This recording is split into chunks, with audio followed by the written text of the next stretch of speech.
Hi everybody and welcome. Today I have Sony WH-XB900N and I'm going to tell you how can you easily manage adaptive sound control. So at first we have to scroll a little bit down so that you can see adaptive sound control. Tap on it and here we have it disabled. We can enable it and OK. Now we have to tap allow and OK while using the app. And now, as you can see, you can tailor the headphone settings to best match your lifestyle.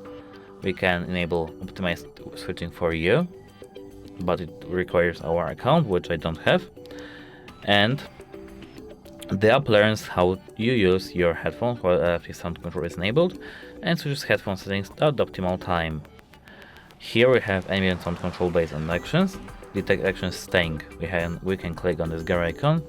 And here we have when staying, noise cancelling, or ambient sound. Here we have when walking, when running, and when riding a vehicle. That's it, hope it helps you and goodbye!